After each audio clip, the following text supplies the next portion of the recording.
Hello, everyone. Thanks for joining us on today's Ultimate IT Security Real Training for Free session. Nick Cavalancia here, sitting in for Randy Franklin Smith. Really glad that you're joining us today.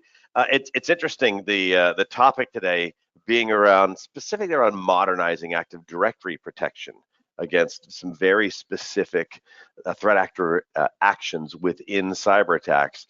It fascinates me a little bit because we hear so much about moving to the cloud and everything's up in Azure and so on and so forth, and we're using Entra ID, and yet we wanted to make sure we're talking about Active Directory protection here, and this same concept sort of applies to if you happen to be using Entra ID and so on, but we are talking about Active Directory specifically today, and just talking about some of these actions. It tells us that there's a lot of you that are just still leveraging it. In fact, I've got a data point in a little later on when I do my part of the presentation about like what percentage of attacks are actually on just Active Directory, not even the cloud.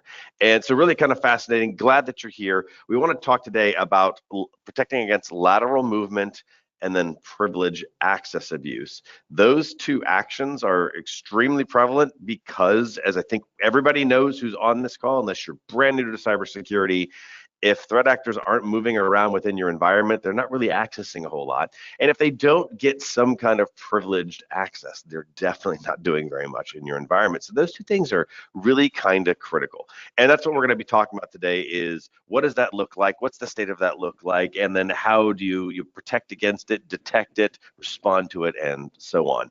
Today's Real Training for Free is made possible by the good folks over at Silver Fort. We are joined by two speakers from them today. We have Rob Larsen. He's security advisor at Silver Fort. Rob, glad you're here with me today. Hey, I'm thrilled to be here. This is going to be fun. It will be fun. And also we'll be hearing from Scott White. He's senior sales engineer over at Silver Fort. Scott, thanks for joining us as well. Thanks for having me. Glad you're both here. Now, just a couple of housekeeping items that we have. It's the same if you've been on these webcasts before. One, webcast is being recorded, and if you have to leave early or you'd like to be able to share this webcast with a colleague and so on. I always like when they say a colleague, a friend. You're not going to share this with a friend. It's only a colleague. Like your parents, in case your parents want to listen to this thing. Of course they don't. But in case you want to share it with a colleague, you will be sent a link in a couple of days back to this recording to make sure you have access to that. If you do have questions, I do have the Q&A box open at all times. We try to make sure we answer the questions contextually during the presentation as much as we can, because sometimes you all will be asking questions like, wait a second, where did you find that? Or what's the name of that tool again? And there's no point waiting 40 minutes later to ask that question. We try to make sure we interject those as much as we can throughout the presentation, so feel free to ask those. If you've got a comment, an anecdote, an opinion about anything, we want to include you in on the conversation, if you will. So please feel free to put those into the Q&A box. We'll be happy to include you as much as we can. And then there will be some formal Q&A time at the very end. So if we don't get to your question for some reason, typically the only reason I would skip them is if maybe we've moved on topically and the question came in a little late, perhaps. We'll just ask the question at the very end. Not a big deal. Make sure that all your questions get answered. And if for some reason we don't get to your question, someone from Silver Fort will reach out to you directly after the webinar and make sure that your question gets answered to the best of their ability. So with that, I'm going to go ahead and start first here. And as I jump in here, what I want is Rob, while I'm doing this, if you've got some commentary, I'd love to hear it. I'm probably going to throw a couple questions your way, so feel free to interject as much as you desire. But what I'm going to talk about here first off is just talk about the state of identity-based attacks, talk about lateral movement, talk about privilege escalation, how it gets used. Take a look at just some of the commodity controls, if you will. And by commodity, I'm not using a negative connotation. I just mean the one that are most commonly used. And you see some example like vaults and MFA and maybe some logging and things like that. Not putting them down, just talking about how effective are they and what are the gaps that still exist. And how does that map to, in fact, I grabbed a map of the MITRE ATT&CK framework. If you've been on my webcast before, I'm a big fan of mapping things back to MITRE so we can kind of point out what are we talking about exactly in the webcast today. So as I jump through again, Rob, if you'd like to jump in, provide any commentary, please do. I'm probably gonna throw a couple questions at you as well. Does that sound good? It does. No worries. Awesome. So let's do this. If you've been on my webcast before here at Ultimate IT Security, you know I'm a big believer in industry data. The goal here is not FUD. The goal here is to look at what are the rest of the world seeing? What are people experiencing? What are organizations seeing, and what does it look like? And so if you're not paying attention, if you don't have time, which I'm assuming you don't, to go and read every report that comes out and try to look at the data and try to find the salient data points that are relevant to whatever you're working on, you're too busy to do that. So I try to do that for you. And a couple things here. First one here I've got is, this comes from Networks, is a cybersecurity trends report from this year. And you can see here it's a little less than half of organizations have experienced some degree of, I noted the way that they wrote this, user, admin, there was a slash in the middle, account compromise. I take that to mean just what probably you take that to mean, which means could be a user account, low-level user account, could be someone that's an admin.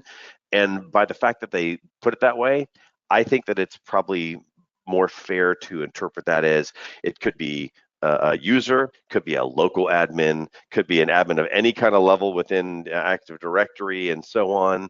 And so the idea there being that it's any of a wide range, a scope, or even a spectrum of level of account in terms of its permissions. Second thing here comes from Cisco Telos's 2024 year in review report that came out this year.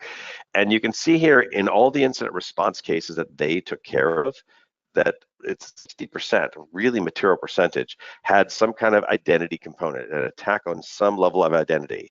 And I look at those two stats from kind of two different perspectives of the same exact incident, if you will.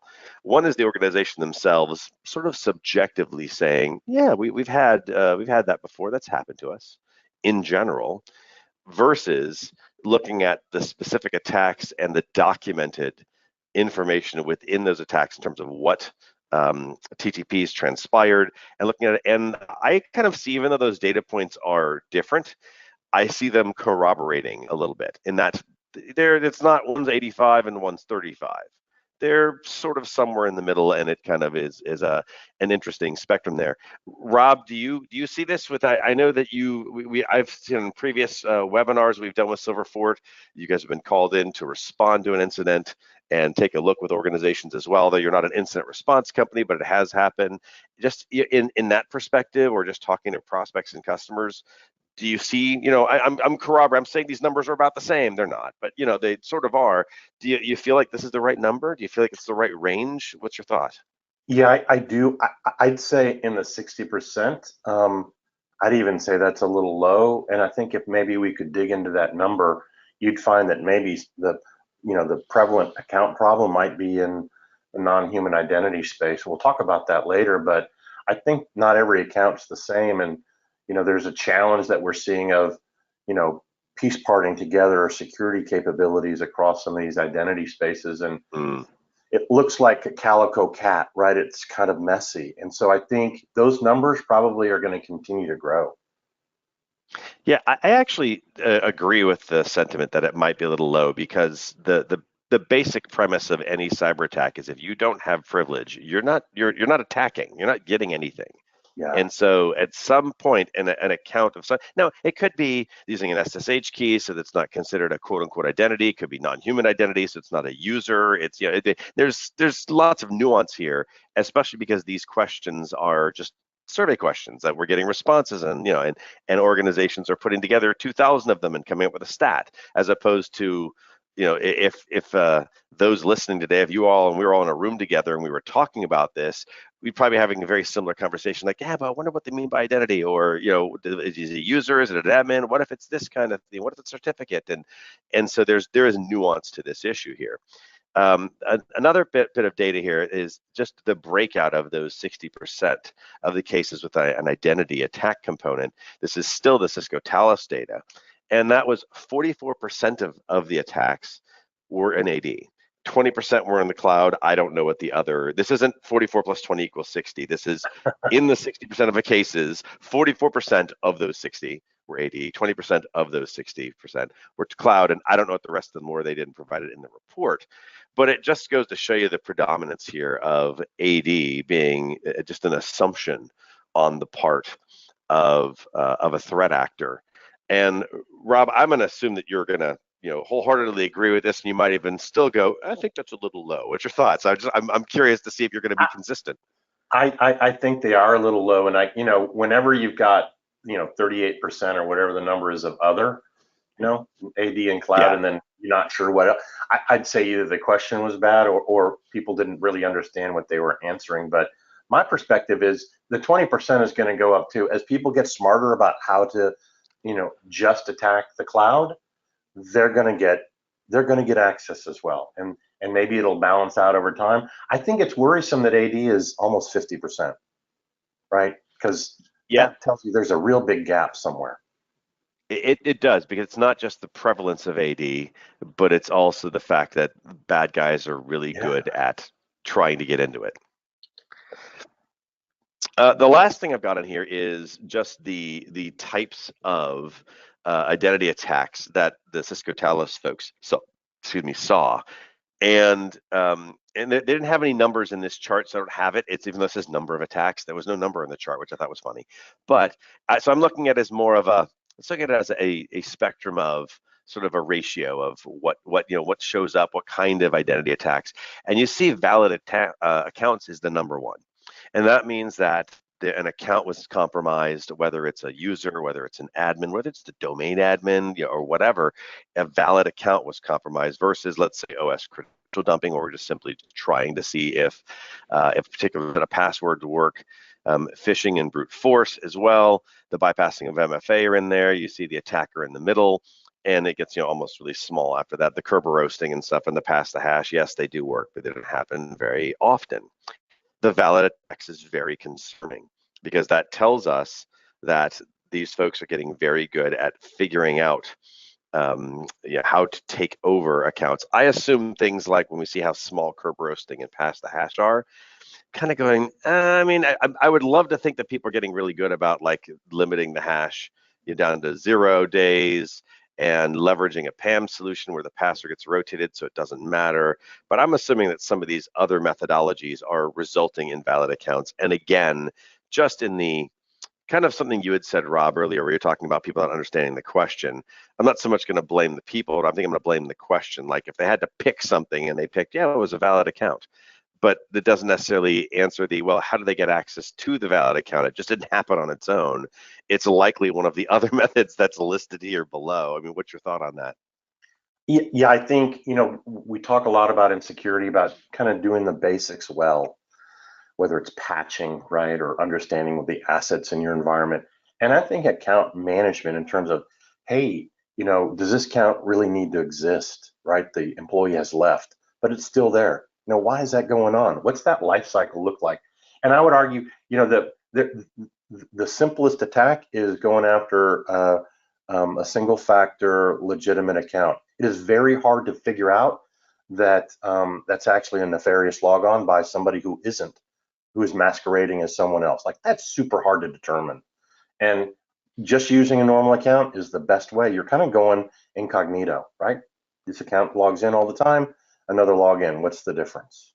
And it's, so Yeah, it's and one of the persistence methodologies is creating another 57 accounts in Active Directory that are all low level, just to make sure that if I lose access to one, I can log in with another. And since it's low level and it's just logging in, let's say during business hours, even though it might be a new account, it's still not going to raise too many flags, because that seems normal. We hire people and they start and they work during the day and so on. That's right. So kind of interesting here. So then the question becomes, why credentials? Why are valid accounts? Why are we looking at that? And another couple of data points that I've got here. This one comes from Coveware's quarterly ransomware report. Really good. These are ransomware responding company that that will negotiate with the ransomware threat actors and so on. And you can see here, this is actually interesting. For a long time, it was phishing.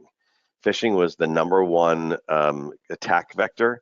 And now it's just there's a really nice jump on the chart. I don't have the chart for this particular slide, but if you were to go to their website and look at this quarter's data, it's a nice jump above, and it's remote access compromise is now the top attack vector. And when you ask yourself, okay, how are they compromising remote access?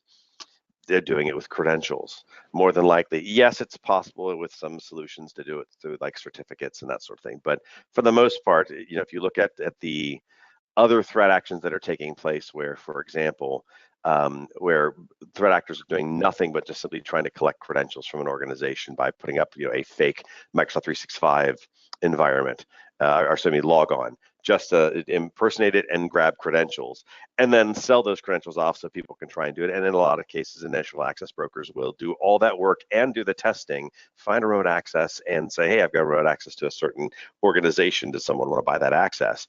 And that's all they do. That's why it's the top attack vector. I don't suspect that it's going to stay there every single quarter moving forward. That and phishing tend to be fighting for one another for the top spot. Just depends on. But right now, remote access is number one. And then the next one here, this goes back to the Cisco Talos data. And this was the interesting part. This is going back to those identity attacks, and they were showing another chart here of what was the goal by the threat actor. And you can look down the list there, ransomware and pre-ransomware. I assume that means pre-ransomware activity, credential theft for monetization, data theft for future operations, financial fraud. I'm not even really concerned about the percentages. I'm just noticing the threat actions. And I go, if I want to be able to accomplish that, I need privilege. I need a set of credentials. I cannot accomplish almost any of those. Maybe the monetization, credential theft for monetization could be some other methodology where they're not trying to monetize data within the organization, but it could mean they're trying to get access to my accounts payable system and pay themselves something, which means they got to have access and so on. And then the last thing I've got on here, this stuff, comes back from the Coveware data, is 60% of ransomware attacks involve lateral movement. And one of the nice things in their report towards the very bottom now, every quarter, they list out, I think it's 5 or 6 different the MITRE attack framework techniques, not tactics, but techniques. And so this is actually referencing back to, in their mind, MITRE's definition of what lateral movement is, not just their own. Like people said, people were moving around, so we're going to go ahead and check box it. They're going back to MITRE in that kind of thinking here. And so if you kind of sum this up, you go, remote access, that's one reason for credentials, ransomware, credential theft, data theft for future operations, financial fraud, lateral movement. The single word that is why credentials is they need access. It's just that simple. Rob, are you seeing the same thing, or are you seeing credentials constantly being used? It's designed to get privilege escalation, gain access to data. I mean, there's nothing new under the sun here, so I'm assuming the answer is yes. But the idea here is access. Yeah, the answer is yes. And I've done a couple of discussions with both the manufacturing OT security forums as well as small to medium-sized business forums.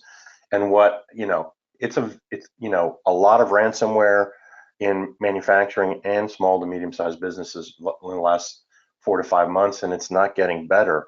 It's a real challenge. That stopping lateral movement in and of itself is very difficult. You really got to work hard at it.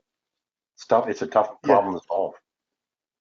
I would tend to agree. Don't forget, by the way, if you've got questions, comments, anecdotes, anything like that, stick those in the Q&A box. I do have it up here in front of us. Love to hear from you as well while we're doing this. This comes back from Netrix's. That's a tough word to say in plural. Netrix's or possessive cybersecurity trends report, again from this year. And there's plenty of safeguarding solutions, these commodity type solutions, meaning the ones that people most commonly use, that are in place. And you can see the growth for the years and so on. And I just picked these 4 because they are some of the most common. Multi-factor authentication. I'm a big believer that literally every single person in an organization, no matter what their job is, every person should have MFA. Having identity and access management in place to help centralize that, put policies in place, flows, even potentially some checking on the path of like zero trust type of controls to see if, to Rob's earlier point, if it's really hard to determine if a user's logging in that it's bad, and you need some really good solutions in place that are going to be watching to see, is this a normal time, a normal MAC address, a normal IP address, are they accessing the same resources, all those kind of things to go, is this behavior anomalous or is it normal? And then you've got PAM solutions. Rob, I definitely want to talk about that. Rob and I had a conversation the other day about PAM solutions that I want to jump into for a moment here, but I might wait another slide until we do it. And then also SIM solutions here. Before we talk about PAM, we'll do on the next slide, Rob, because I know you already know what I'm talking about. We had this conversation, had a really good laugh about it. But are there other solutions you'd add to this list that would be sort of the commonly used safeguarding solutions that organizations are trying to utilize to address this issue? I think I think there's things like ITDR. There are things that will tackle some of the hard behavioral problems. I think there's a big gap in successfully managing, protecting non-human identities, both traditional and non-traditional. And my sense is over time, people are going to be pivoting to those attack scenarios using those identities, and maybe pivoting away less from maybe human identities as we tighten up MFA for all, right? And then anti-phishing MFA for all, and getting our SIMs tuned to look for anomalous bad behavior. But the NHIs are a real gap because those accounts are usually not owned by anyone, and the passwords or the keys are accessed by lots of people. So there's a gap there. Yeah, there's definitely gaps, and so let's talk about those gaps. And so if you think of we got MFA in place, we're secure. There's ways to bypass, and depending on the technology. I remember seeing I'm assuming at this point this has been patched, but there was a demonstration I had seen where this is Kevin Mitnick back when he was alive was doing this. He was basically setting up a Google MFA, had logged in with an account, and then had a second adversarial computer that had sent the first one, which was a legitimate account, gotten past Google, or I logged in with Google MFA, and with the adversarial account, sent the real account an email with a malicious PDF. Malicious PDF executed some JavaScript. Yes, you should always turn Java off, I know, but just run with it anyways. And that JavaScript copied all the files that were necessary from the profile, including the stuff that tells Google, okay, we've already bypassed MFA. I mean, we've gone through MFA, we've authenticated the person, we're good, they're good to log in, and copied that to the adversarial computer, and they went ahead and just acted like that person. So it does exist. It's a matter of whether or not how secure those platforms are. There's, of course, prompt fatigue. There's issues of like it's a brand new device, it's never been and you go back to the attacks last year on Caesar or the year before? I can't. Caesar's in Las Vegas, and they called the help desk, pretended to be a new user with a new device, and they got past MFA just by utilizing social engineering. And then there's in cases where maybe going through a different medium like a VPN with no MFA. Maybe it's not fully enabled. It's not perfect. There's always going to be gaps. Same is true with things like identity and access management. And even there's PAM with with not being enrolled, user accounts not enforced. You talked about that, Rob, a second ago, like service accounts and those kinds of things. And then even SIM solutions doing that logging. Maybe you don't have all the data sources. Maybe the retention periods are wrong. Maybe the way that you have the rules set up are not comprehensive. I mean, there's lots of gaps here. Let's talk about those gaps real quick, Rob. And I will pick on PAM. You mentioned something very specific to me yesterday about PAM. I'd love for you to share that here. Yeah, I think PAM is slow, expensive, and complex to deploy, and that's kind of the worst model of everything, right? That's really a challenge, and you have political fights about the lease and how to manage that, and do we really need to record the session? And by the way, if you check out that account, it still can be misused unless you have something like an MFA, which can apply an adaptive policy on top to validate, who somebody is.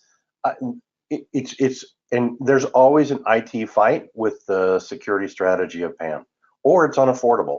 And I talked about the OT world and the small to medium-sized business as examples. They can't afford to deploy PAM. Like, it doesn't work right. And a lot of times they're using shared accounts, which can't be PAM'd either. So I think there's, and PAM doesn't find these privileged accounts. It only vaults them. And so I think there's some gaps with PAM that you really ought to dig into and make a good choice about, is PAM really the answer, or is there a PaaS solution that actually provides a lot more visibility and kind of drive towards a more modern and privilege management strategy. That's Define PaaS real quick for those that aren't aware of what that is.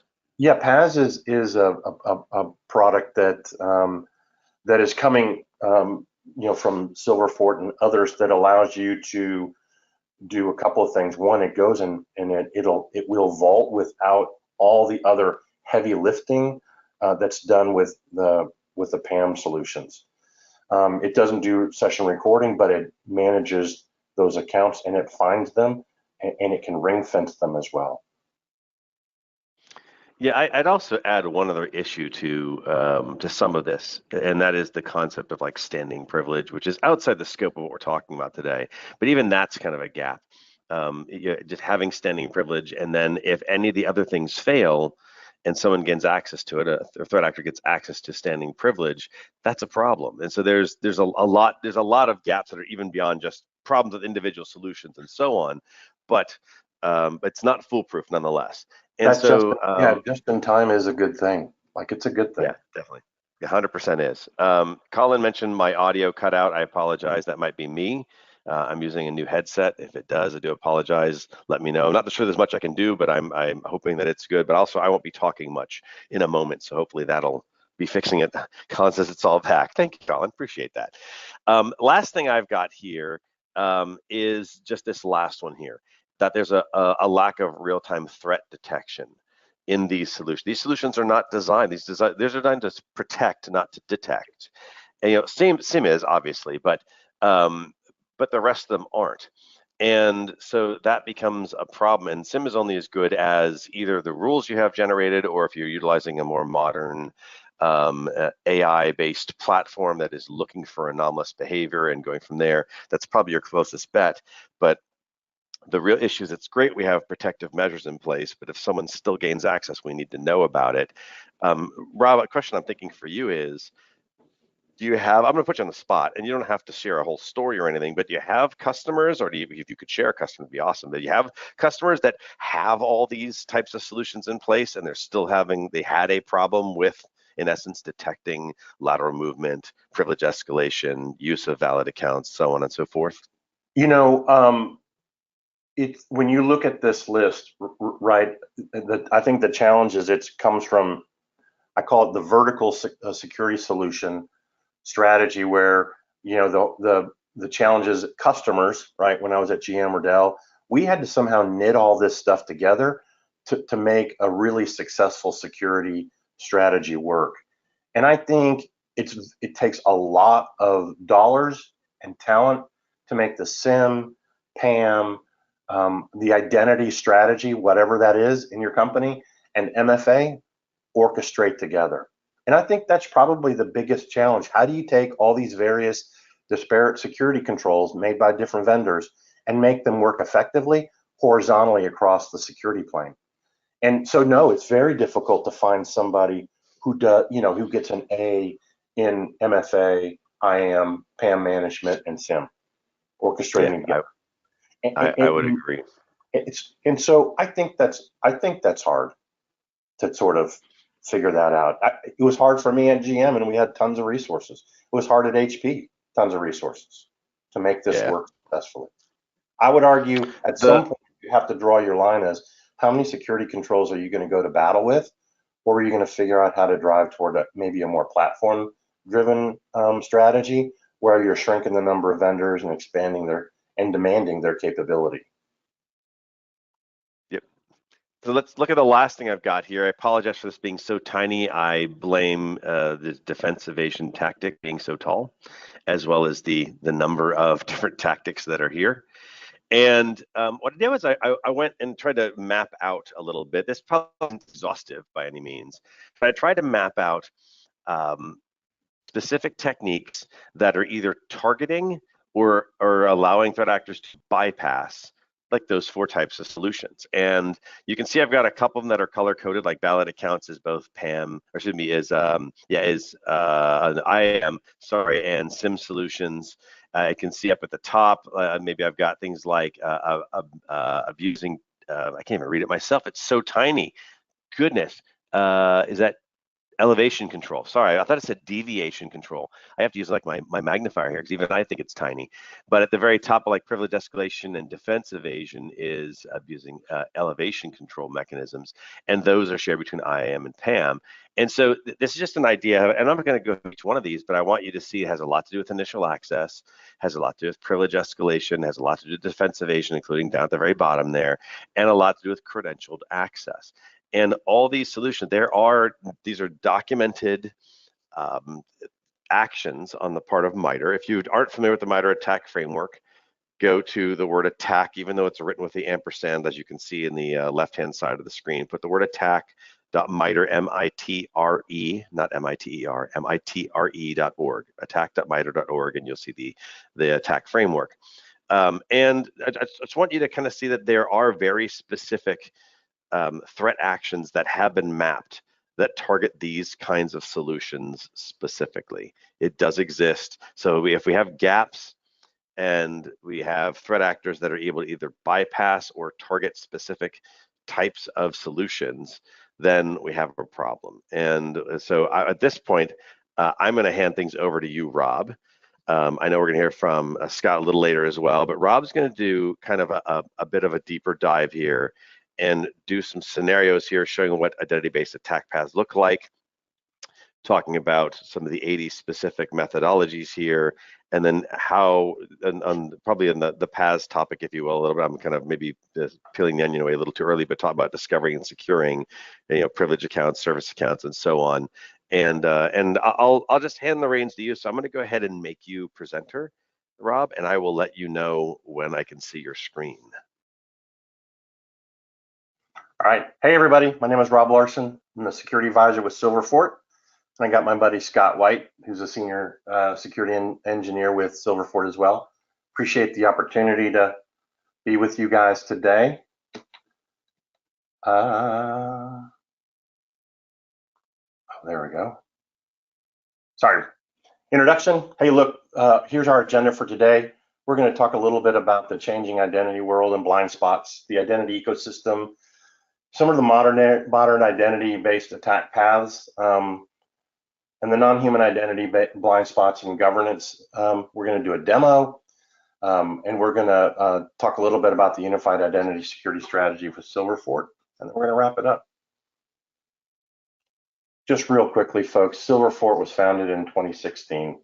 It's a really unique company. It's got a lot of great patented technologies, about 650 folks globally, about 1,000 customers.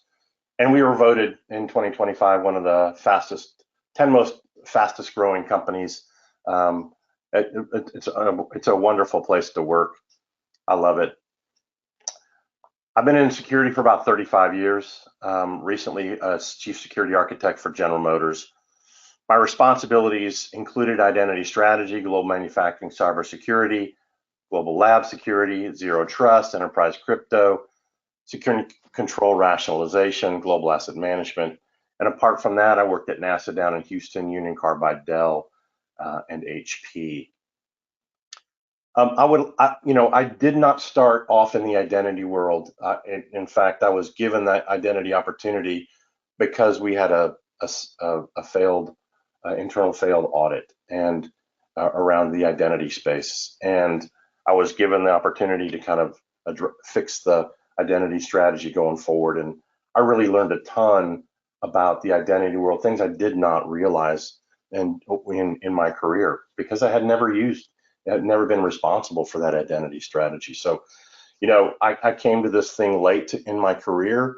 For the last 5 or 6 years, I was intensely focused on getting the identity world working properly and moving forward in the right direction at GM. And there's some things that I learned. One of them is, obviously the world is much more complex from a compute perspective, but that the identity first attacks are on the rise. And my simple view of that is, I think they're easier to execute. They're really hard to detect. They're lucrative, and they've been commoditized. The attacks have been commoditized. So it makes it a lot easier to kind of execute this attack than maybe back in the early 2000s, mid 2000s, when APTs were bouncing around and people were really worried about things like that, or computer viruses and worms, or application security attacks, and they compromise an app on the web and then burrow their way through the firewalls into your environment. But this identity thing, this identity attack strategy is incredibly effective, and it's hard to detect. And this stuff kept me up late at night while working at GM. And I'd say that these blind spots are significant, and we alluded to them earlier in the presentation, but MFA is critical. When you can't deploy MFA everywhere, you now have a gap. You also have a gap in those service and process accounts, the non-human identity accounts. A lot of times you're not exactly sure who owns them and why they're there. And then managing privilege access.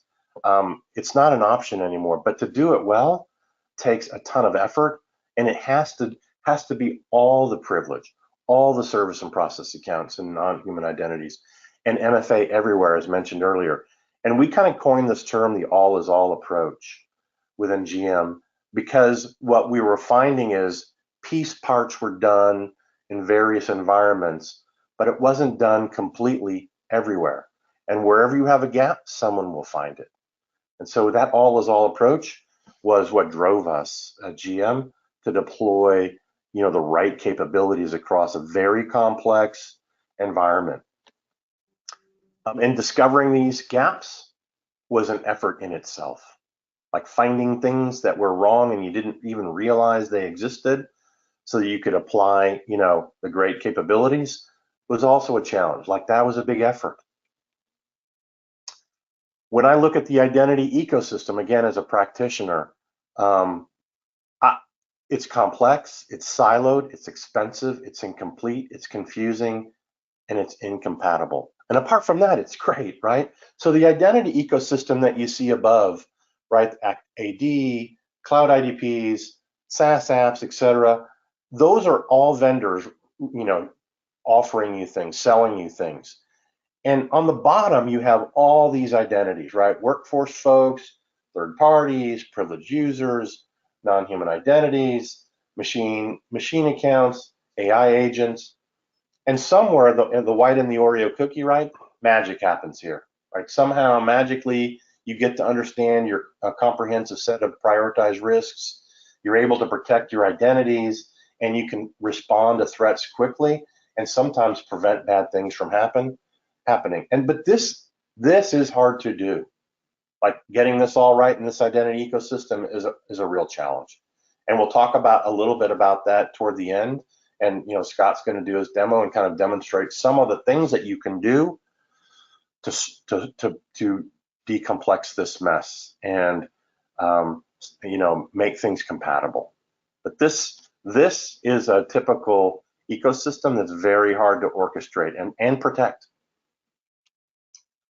And when you look about protecting, you look at those attack paths, and they start with a human identity or a non-human identity, right? Or a token or a cert or a key. And there are these methods, right, of attacks.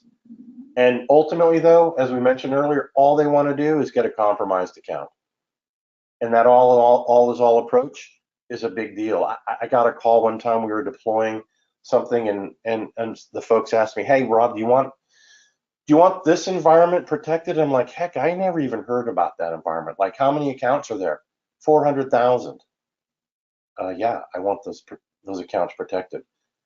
Once that account compromise occurs, they pivot to lateral movement and then to privilege escalation. And I was really naive. I had no idea how quickly you could compromise an account, what lateral movement really was, and how privilege escalation is so dangerous. Once they do lateral movement and they find essence of privilege behind, they execute against that essence and they move to privilege escalation. How quickly that can occur, how damaging it is to the company. And somebody did this at a previous company of mine in 9 minutes. That's how quickly they can move.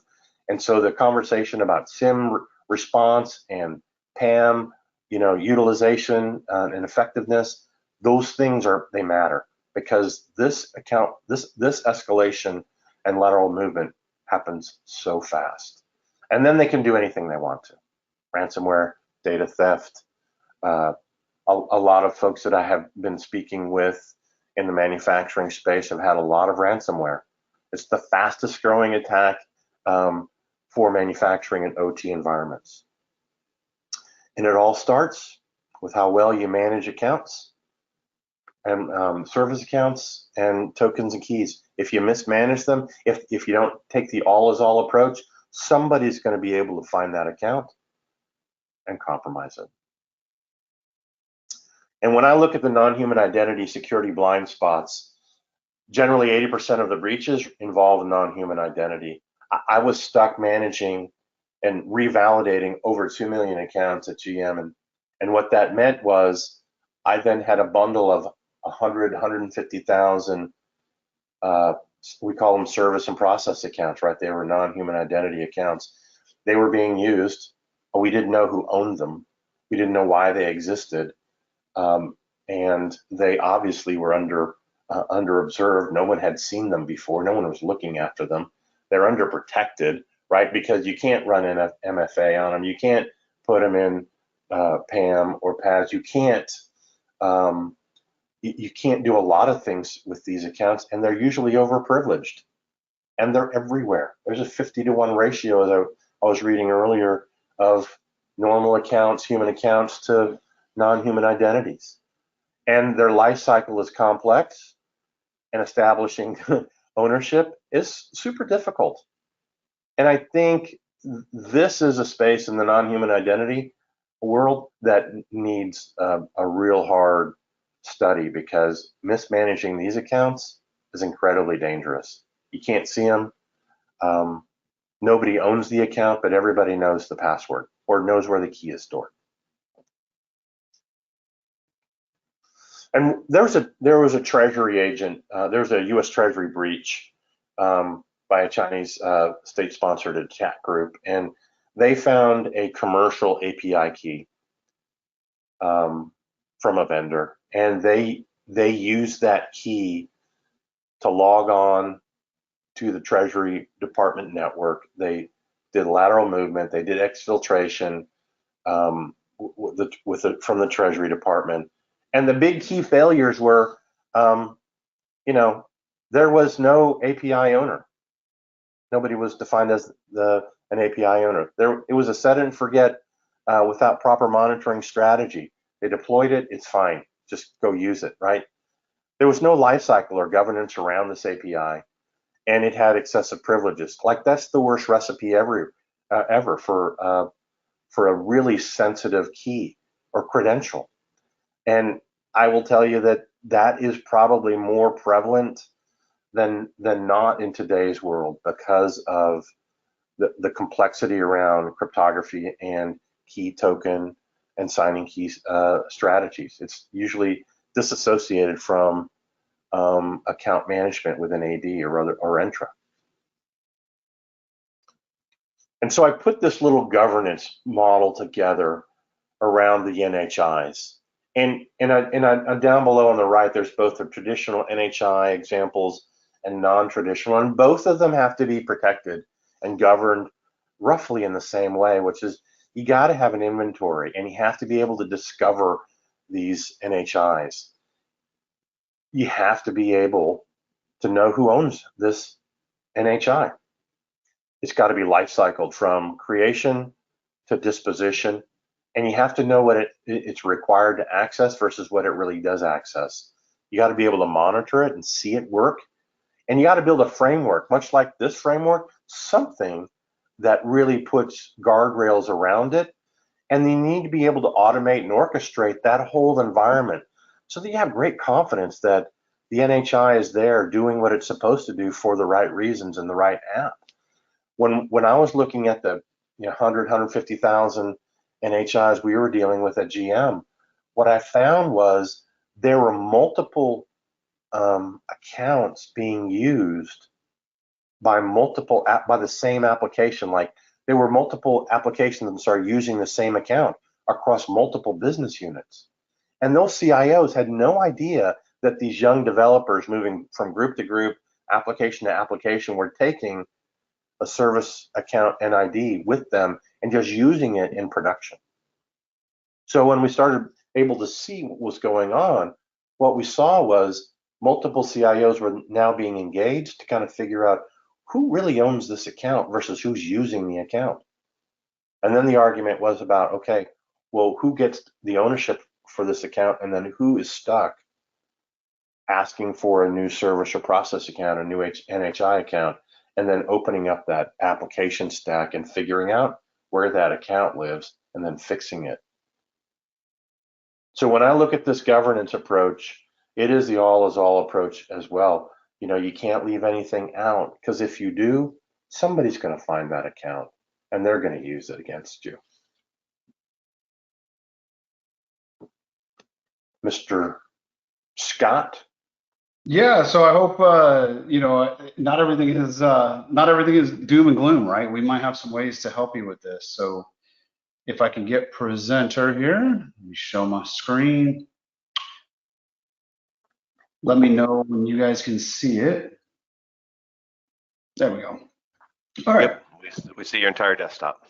Perfect. So thanks for that, Rob. That was a great intro. And I just quickly before I dive into it, my background was digital forensics and incident response, and that might be kind of a weird place for an identity guy to end up. But as a blue team defender, and seeing, you know, even with the evolution of EDR and even with the evolution of all these tools that we have on the endpoint, and you know, all the SIM tools and PAM tools, we would still see attackers get through all these defenses and end up using these live off the land attacks, right? So that's why I ended up at Silverfort, because I really feel like this is a great solution that like, you know, the best solution that nobody's ever heard of, maybe.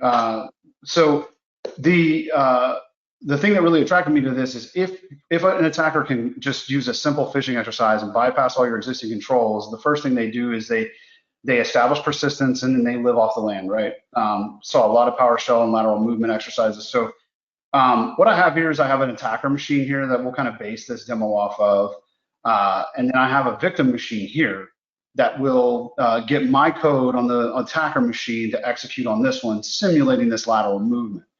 And the way this is set up too is I have an MFA token on my phone over here, set up with Microsoft Authenticator, but keep in mind that Silverfort can basically connect to any existing MFA, the main ones that are out there: Okta, Duo, Ping, Hyper, you name it, even all the way to YubiKey if you want a physical token. So we can extend any MFA solution you have. So, you know, and then one of the things that came up on a slide earlier on pass the ticket and you know, Kerberosing, I think one of the reasons it's not used is because with tools like Mimikatz, and there's several different ones, one of the easiest things attackers can do is just dump creds. You know, Windows, for all its, you know, glory, it has some faults, and one of the faults is it stores passwords in clear text a lot of times. So I've used something like Mimikatz to dump LSAS. I've got the super secure admin password here, you know, password 123 exclamation points. Now I have that. I ended up lucky enough to be on a machine that had the admin password in clear text. So now, rather than just having this local user, I can now execute code on the next machine over here. And what we'll do is we'll see notepad.exe pop up. So again, this is using PowerShell and scheduled tasks, but PowerShell is the main way that I was moving from that box to the next. Now, full disclosure, I do have Silverfort in this environment, but I had it in allow policy, and this is our firewall policy screen. So this is a section where we can come in and, just like an old school sort of stateful firewall, or I would argue next gen, because we have the ability to do adaptive policies in here as well. But that's a separate conversation. We have risk-based policies, but if you just wanted to set up a static policy, we can change this to require MFA, and we can do this based on source, destination, users and groups. So common use cases are like preventing users from, maybe every time you have to log into a domain controller, you have to MFA, and that's sort of table stakes and something a lot of customers do. So just for the sake of this conversation, I'm just going to use this one. And we're going to use Microsoft Authenticator to sort of show what this would look like. But do notice also we can restrict these by protocol. So if you, for instance, are trying to get NTLM, in your environment, or you're not using LDAP-S, or you know, whatever you want to do, you can restrict these policies down and secure them even further. And we'll come back over here to our attacker machine, and we'll attempt this lateral movement again. And when I do that, what we should see, if I did my demo, sacrifice this morning, is we'll get an MFA code over here. And I'm going to deny this first one because I just want to show you I'll get a failure over here and nothing will pop up on my victim machine, right? So essentially, with Silverfort, I can centrally control the MFA policy in my entire environment without deploying an agent to every machine in the network. This is all done through Active Directory and through existing setups. So again, there's no extra tools to deploy to all your endpoints. There's no extra friction on your users because we can use existing controls. I'm going to do this one more time and show you what happens if I accept it. I'm going to go ahead and prove this, and we'll switch over to our victim machine, and we'll see notepad.exe pop up again. So showing you super granular control. We can do this on PowerShell. We can do this on PSExec. We can do this on remote desktop. Basically, any Windows service. We can get really granular on which services you want to protect. We can do this on file shares. We can do this on legacy websites. So think of the implications. If you've got a bunch of legacy websites that are integral to your company's business strategy, but you know, you've had some quotes on how much it would take to like maybe add SSO to them or whatever. We can easily protect those without having to redesign the entire website. We can just be a wrapper to whatever web server you have out there. So it's an extremely powerful tool in the prevention of lateral movement. And that's the quick 5-minute demo that I wanted to show you guys. If you have any questions, please drop them in there. I'll be happy to answer them. And if nothing else, I'll give it back to Rob. Derek's asking, is there a YouTube video of the demo you just did, Scott? Yes, I will. I'll provide that in the chat. Okay, very good. Can you see? Yep, we see the Silverfort Unified Identity Security Strategy. The floor is yours. Awesome. Look, we talked earlier in this slide about kind of the magic happens in the kind of the white and the Oreo cookie, which is the identity security platform. And I will tell you that coming from the GM world and HP and Dell, I think the challenge that we're seeing is there's too many security controls to orchestrate across this horizontal security plane.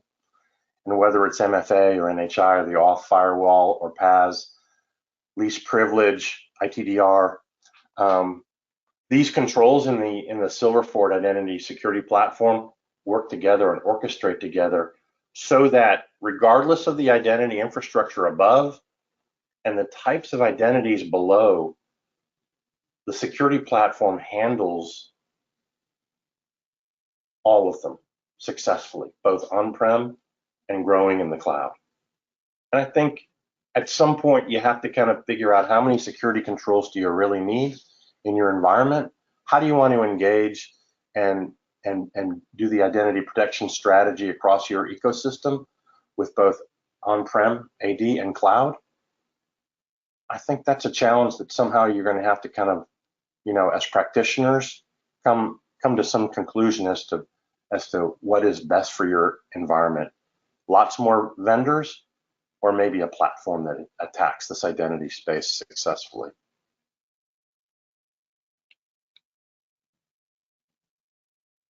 I think tying it all together, attackers aren't breaking in, they're logging in. All the blind spots that I described, you know, you got to find them and mitigate them. I think there is a need for a strategic identity platform. I think Silverfort gives you that kind of strategic platform that you need to do identity protection well, because you can orchestrate across that horizontal plane. I think people are going to continue to attack AD until it's hardened better than it is today, and I think identity protection is something that is now an essential component for the success of any security group and corporation. And one other thing, if you are aware of the Identity Underground, it's something that we Silverfort has built, but we don't do selling there or any marketeering. It's really a forum. It's a global forum that you can join. A lot of identity practitioners. We have a lot of speakers that come in and join the identity forum. So, you know, give Silverfort a review, but come join the Identity Underground if you can. That's my story, and I'm sticking to it. Scott, you got anything? No, I think, you know, I'm not allowed to join the Identity Underground because I'm not on the customer side, but I highly recommend it, especially if you're in the identity space, if you're in charge of that security. It's a good group. I think probably well worth your time. They talk strategy. It's a free space to ask questions and get answers from real professionals in the space. I think this is the most interesting space in security right now. I think the identity space was sort of left behind when it came to some of the other controls, and I think there's a lot of interesting things coming out in this. Silverfort included, tip of the spear, I think. So yeah, it's something that I think a lot of people should be paying attention to in the next couple of years, because as we move away from on-prem and into the cloud, there's very few vendors that can tell both sides of that story. Silverfort's one of them. Help you bridge that gap while you're making the migration. And heck, there's some people that we talk to that are never fully moving away from Active Directory, or will have some type of on-prem infrastructure as far as they can tell. So still important to bring these next generation controls to that on-prem infrastructure. So that's my 2 cents. Thank you, sir. Yep. Awesome. Because we have a couple questions that have come in. If you've got any questions, those of you in the audience, feel free to put those in the Q&A box. We'll be happy to answer those as best we can. Chris is asking, how is Silverfort deployed to an environment? Yeah, so I'll take that one. So the way it works is we have some virtual machines. We've decided to make sure to keep your domain controllers light and lean. There's an admin console and then a node, and we like to put these nodes as close to whatever domain controllers you have as possible. So if you've got a bunch of different sites, we'll like to put a node closer to those servers. If you have multiple domains and sites across the planet, we'll put some nodes, wherever it makes sense. And then we install a tiny little adapter on the domain controller, and that essentially inserts us into a loop. And so those authentications pass through our virtual machine infrastructure, and then based on the policies we had set up in the admin console, that authentication can take whatever control you have in place. So if it's MFA, we MFA it. If it's deny, we can deny it outright. If it's allow, we let it pass through. So essentially, think of us as a bump in the line. Excellent. There's a comment that came in from Chris earlier on, and I'm going to kind of turn into a question, I think. This was when the conversation, Rob, when you were first talking a little bit about AD versus the cloud, non-try ID, and so on. And Chris says AD having a higher number of attacks versus cloud is not surprising. It's more likely to have due to having legacy OS and applications and security practices. And the cloud's more likely to have modern practices and protections, MFA being number one.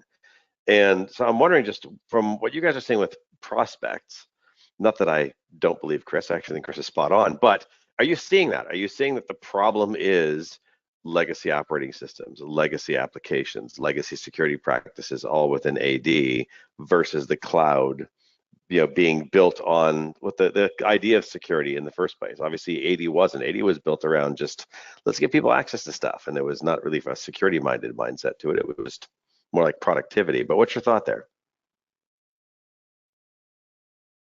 Is that for me because my network bounced?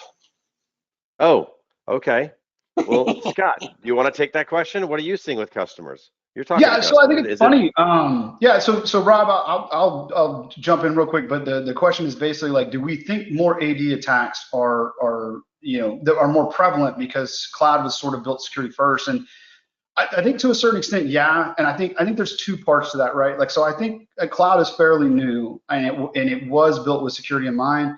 But I think what we're running into is most of the cloud attacks are around security posture management. So misconfigurations, or because of the complexity of tying things together, sometimes we see like one of these NHIs in the cloud is over provisioned or over permissioned.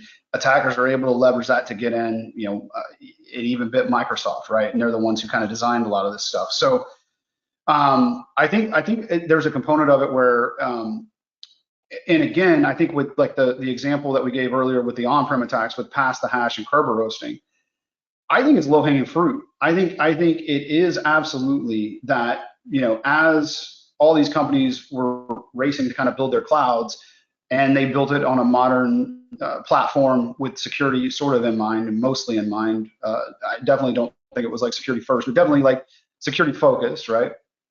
That they necessarily abandon all these on-prem technologies. So I think it's absolutely the reason you're absolutely seeing the percentages higher on-prem is because it's low-hanging fruit. Sort of similar to why I think those ticket attacks, pass the hash, pass the ticket, golden ticket, whatever category you kind of want to put all those in. Those are not a whole lot more difficult, but they're definitely more difficult than just dumping blind creds and stealing user creds. Take a little bit more skill. And that's why I think they go to, sometimes second or third, and you see less of them. It's a whole lot easier to just dump creds and start moving laterally than to have to go through that the process of trying to extract tickets and all that stuff. So yeah, I think that's my theory. From what I've seen. So, Rob, any thoughts? I think it's also a challenge to orchestrate across both environments effectively. And I think the cloud security guys, a lot of times I've seen, are kind of isolated and separate from the traditional, on-prem security teams of SIMs and SOARs and, AD security strategies. So they may have been able to build something that's a little more effective. But I think Scott, you're right. I think people are just going for the simplest, easiest attack vector, and that's on-prem AD. I find it also it's a known entity at that point. I mean, it's been around obviously for so long. Microsoft even put out like years ago. Oh, I'm going to say it's probably almost 5, 6, 7 years ago, a like 288-page security best practices guide of all the things you should lock down. Which of course, that's like a gold mine for a threat actor. Good, these are all the things people aren't doing. Let me see how I can exploit them, and hopefully not, but obviously they do. Versus, I don't know what your cloud environment's like. I don't know what integrations you have between which platforms. And we've actually done a webcast here where someone demonstrated lateral movement across different cloud applications and different cloud environments. It was fascinating to watch, but it feels to me more like a one-off, as opposed to being on-prem with Active Directory, where it's the same everywhere you go. It's not enough to figure it out, and you can just do it. What's your thoughts? Maybe the tech debt in the cloud tenancies is not as great as on-prem AD tech debt. NTLM v1 is still running around because either people can't see it or they're using it for some reason. That probably isn't going to happen in the cloud as they continue to advance, at least quarter over quarter. That maybe that advancement on-prem has slowed to a crawl. Yeah, I'd agree. There's a couple other questions. Andrew said, building on your comments about how you're deployed, this goes back to, I think, you, Scott. Is the solution entirely on-prem, or is it string out to a SaaS cloud service for management and reporting? And also, does the product also deal with non-AD accounts, such as local or database accounts? Yeah, so great question. The answer is we were born for on-prem protection, but we now have the ability to reach into the cloud. So for instance, in this latest release we just dropped a couple of weeks ago, we're able to connect into the main cloud platforms here, get an idea of all your cloud NHIs, and then we also have an ISPM, a cloud posture management piece where we can show misconfigurations and potential overprivileged accounts and accounts that aren't being used. So we sort of have now our foot in both worlds. But yeah, we were born on-prem, so we have some customers that right now they just run us completely on-prem to secure Active Directory. So we can kind of do both. And what was the last part of that? Local accounts. Last part was, does it deal with non-AD accounts such as local and database accounts? Yep, great question. So we do have the ability to get visibility into local accounts. Unfortunately, that is when we would require an agent, because without that, we wouldn't be able to see onto that local account activity. And we've got a lot more stuff coming around local account protection coming soon. Right now, we give you visibility in what those accounts are doing. We have the ability with that agent to see when those accounts log in, log off, things like that. So yeah, we can get visibility in local accounts. Obviously, hopefully best practices, you want to tie in as much authentication to Active Directory as possible, especially with a tool like Silverfort, because you get all the visibility. And this is actually a good time to mention, we do service account discovery and service account protection. So, another statistic that was put up is NHIs are used in 80% of breaches, and that could be initial compromise or post compromise. We do have service account protection as well, so we can ring fence your service accounts and make sure those service accounts, like for instance, a SQL, a database service account, cannot move laterally outside the little fence you put it in. So you can't MFA those, but we can absolutely defend those by discovering them once. You got to have visibility, and then protecting them too by saying that service account cannot talk to anything outside that database cluster or web server cluster or whatever that service account is purpose built to do. We can put a gate around that and make sure it cannot be used at any other places. And one of the things that is really interesting about that capability is if you've got a requirement that says you've got to rotate passwords on a regular basis, maybe it's a year, maybe every other year for a service or process account, what you can maybe have an argument with your compliance people about is, hey, I've ring fenced this, I'm monitoring it, there's been no abuse or misuse, let me have another year with the same password. Because we have a more effective strategy for protecting that account than password rotation. And I think unless there's a law or something or federal requirement you're following, I think that's a good argument to have with a compliance person. No, we don't rotate it. Here's what we do though. We validate and attest that the ring fencing both is appropriate and effective. That's a great point, Rob. So I like to tell people that have never been exposed to our technology, we make passwords worth less. Yes. Because if they're discovered and they're trying to use and they are attempted to be used outside the little scope you put them in, it sets up all kinds of red flags in our platform, and we have risk indicators built around account abuse, so we can bubble that up to you. And that's even another way that we make lateral movement nearly impossible. Dan, it really works. It really works. Capability works. Awesome. And there's one other question Andrew had asked. Would either of those AD accounts be used as service accounts, or do you need more agents on more devices?